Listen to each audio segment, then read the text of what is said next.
hi guys, we're gonna just jump straight into Nick's point of view. We only have 2 more chapters to read, so let's get into it. I'd crashed the car my dad had bought for my 18th birthday. It was damaged beyond repair, so I left it in the forest it had driven itself into. There was a car dealership down the road, and nobody was inside, not that I could see at least.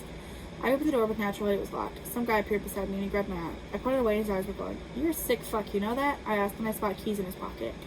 I grabbed them, shoving him away and unlocking the door. I slammed it shut behind me, and he was pounding on the door watching me. I looked around, finding the keys to the cars on the lot. I grabbed a pair, hitting the unlock button and seeing a nice Chevy light up. Fuck yeah. I smiled at myself, sneaking outside and climbing in a nice car. This baby wasn't only free, it was also brand new. I drive down to the road to a shop that specializes in formal attire. I walked down the aisle, selecting a suit and trying it on.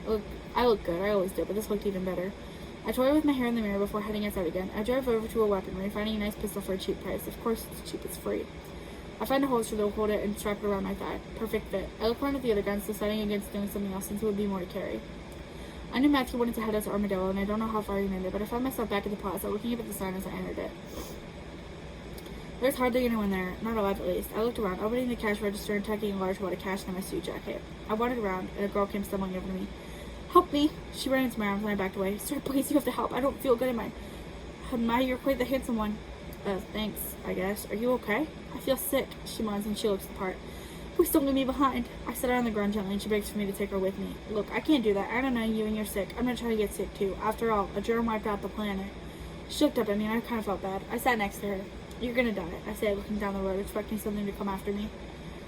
"I don't want to. It's not a choice." I looked back at her, and she frowned. She forces herself to sit up, looking over at me. A part of me wanted her to die faster, but the other part wished she would get better. She was pretty, with dark hair and green eyes, and she was younger than I was. Before I knew it, she was kissing me, and I held her and kissed her back.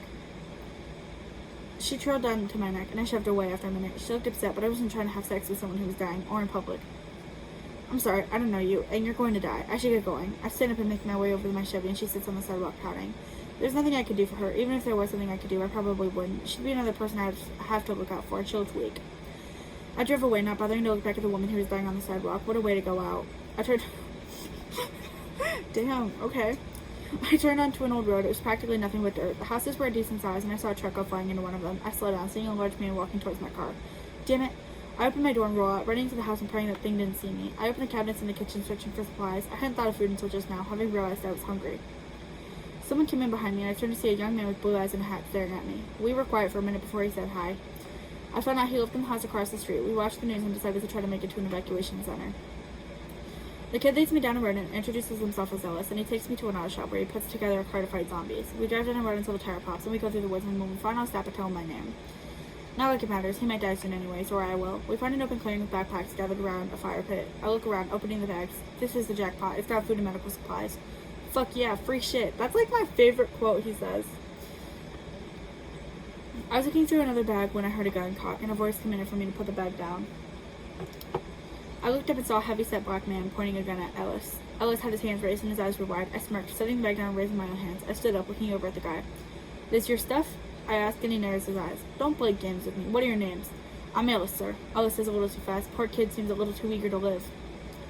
"Nice to meet you, Ellis. Now, suit, what's your name?"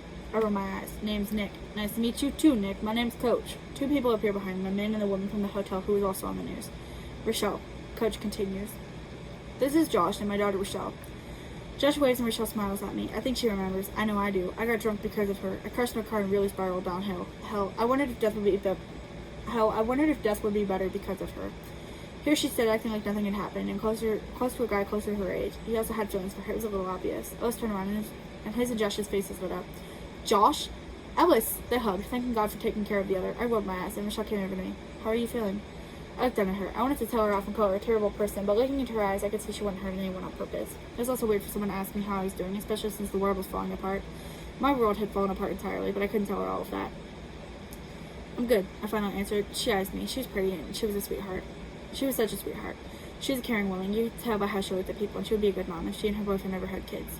"Are you sure? You seemed hesitant. Is something bothering you?" "Damn, we just met and you're already acting like we're best friends." I looked over at Ellis, who was talking happily with Josh, and Coach was building a small fire. "I'm sorry, but we're going to be around each other for a lot now." "I'm going to change a lot for a while now. You might want to get used to me." What she didn't know is that I could get used to her. I could hold her in my arms every night, and I would protect her with my life. I didn't care that she had a boyfriend. I would if she asked me to. Nick, are you okay? I like the way she said my name. It sounded nice coming out of her mouth. I'm fine, I sighed. I'm sorry. I don't really know what to think right now. It's okay, don't worry about it. I'm here for you if you need to talk about something. I looked down at her. I want to talk to her all night, getting to know her and letting her know me. She was the only person I wanted to open up to and tell every little detail about my life. It felt right. There's no other way to explain it. How's your boyfriend? I asked, watching Coach poke at the fire. We broke up. She answers immediately. I could feel her eyes on me, and I wondered if she felt the same way I did. How come? It just wasn't meant to be. I don't really know why. He just texted me out of the blue, and he told me he didn't think we were working, so we should break up. We did. He went to some other girl instantly. I'm okay, though. It's just means I can stay closer to my dad. It's freedom. I smiled, looking down at her. For now, one day you'll get lonely. She looks up at me. I don't know about all that. I wanted to kiss her. It felt like she was telling me that she wanted to be with me now, and that she was okay with breaking up with whoever the other guy was because I'm the one. I loved her, but I didn't want to be too obvious. I smiled again. I do, trust me. I'm in my 30s. No wife, no kids, nothing. It's just me. You get lonely. I'm sorry to hear that, she says, and it felt like she was closer than a moment ago. It gave me butterflies, something I hadn't felt since I was a teenager. It's not your problem. No, but no one should feel that way. Coach called for everyone to gather around the fire for dinner. I hoped it was out of habit, not because my stomach had been rumbling.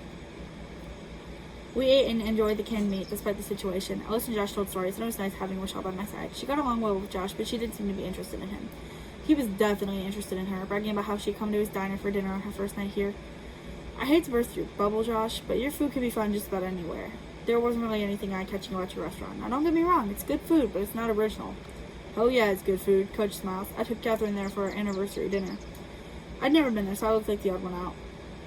Never been there, but congrats, man. Oh, wait.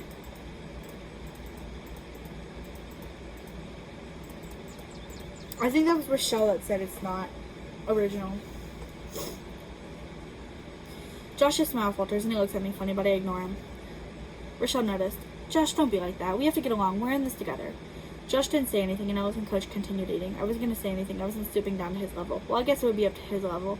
He was a little taller than me, but just barely. I was 6'1.5", and he was probably 6'2", give or take a couple inches. He looked kind of like Ellis, but with black hair and lighter blue eyes. Also, he was wearing a beard. Ellis just had stubble. He was definitely not a good-looking man, though. Neither was Ellis, if I'm being honest, but I wasn't going to tell him that. Oh my god. Well, now we're on a let's just roast everybody streak. Ellis told the others about the large guy we had seen earlier, showing how it was his dad and he hoped he was okay. Ellis, son, let me tell you something. Coach says, looking at his food, then back at Ellis. These people, they ain't dead. They're sick. They're not dead until you shoot them, pretty much. If we had a cure, America could be restored to her full potential. Yeah, right, I snort. With a government like ours, it would all turn to shit. Rochelle eyes me, but she doesn't seem to disagree. Maybe I'm just saying what everyone else is thinking. Who knows? Coach sighs, shaking his head. Can't say you're wrong there. Right. I continued eating, and we sleep in a circle around the fire that night. I was close to Rochelle, so close I could touch her if I stretched. That sounds like such a trivial thing. She was facing away from me, and I wanted to talk to her. She probably liked Josh since they were easily closer in age. I wouldn't blame her, but he's an ugly guy. I don't see him finding love in this world. She eventually rolled over, and our eyes met. Hi, Nick. I didn't think you were awake. Is that a problem? No, just I was surprised, that's all. I smile. Are you scared? She smiles a little bit. Maybe just a little, she admits. Same. I close my eyes, and after a few moments, I feel it closer to me. I hope you don't mind, she whispers, and I just hope she can't hear my heart pounding. Not at all. I reply, wrapping my arms around her. This felt right, like it was meant to be. Oh, that is so exciting for them. But that's it for next point of view. I hope to see you guys next week. It's the last chapter of Left 4 Dead 2, and I don't think I get through everything that I was supposed to. But I'll see you next week with Josh. Thank you for watching. I hope you enjoyed. Bye-bye.